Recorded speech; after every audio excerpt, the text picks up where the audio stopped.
Gaji naik, pungli hilang. Benaran sesimpel itu rumusnya. Nah, di pembahasan kali ini kita akan coba bedah bareng-bareng ya.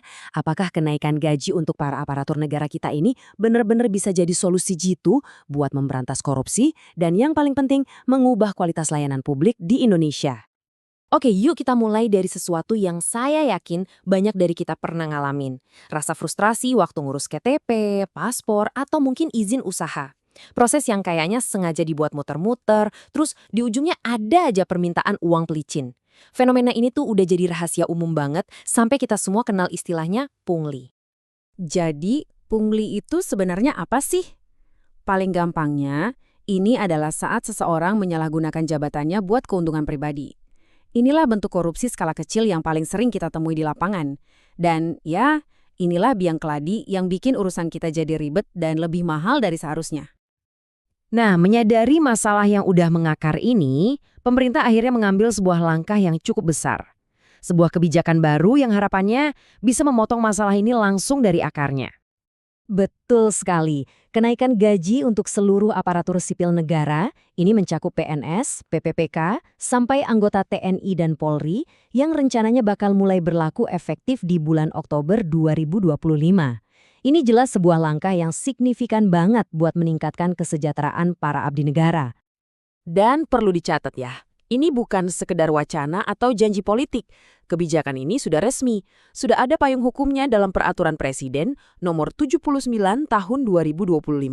Jadi landasannya sudah kuat dan jelas. Nah, ini dia pertanyaan utamanya kan.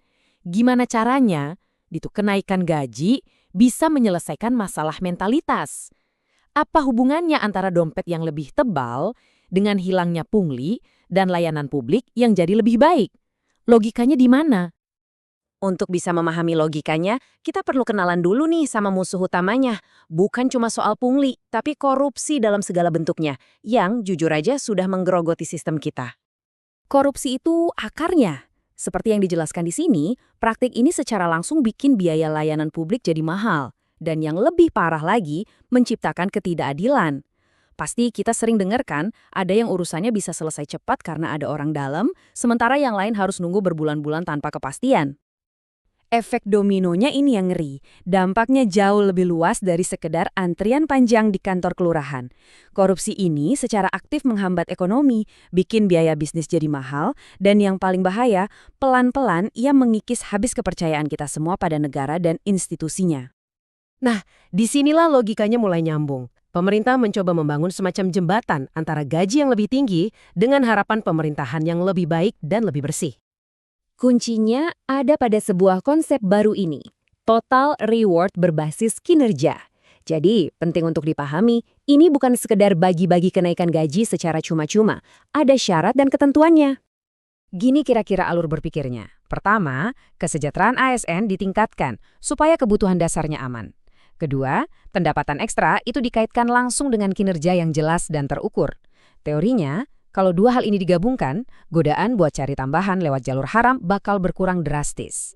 Nah, hasil akhirnya yang diharapkan, tentu saja kualitas layanan untuk kita semua jadi meningkat. Dan pendekatan ini bukan tanpa dasar yang kuat loh. Undang-undang ASN yang baru secara gamblang memperkuat mekanisme reward and punishment. Sederhananya gini, yang kerjanya bagus, melayani dengan baik, bakal dapat penghargaan. Sebaliknya, yang kinerjanya buruk atau coba main-main, ya harus siap hadapi konsekuensinya. Jelas kan? Jadi tujuan akhirnya apa? Wajah birokrasi seperti apa sih yang sebenarnya diimpikan dari semua kebijakan ini? Visinya itu tertulis dengan sangat jelas di rancangan APBN 2025. Tujuannya adalah untuk menciptakan layanan publik yang bukan cuma lebih baik dan lebih efisien, tapi juga, dan ini poin yang paling penting, sepenuhnya bebas dari korupsi. Sebuah ambisi yang sangat besar.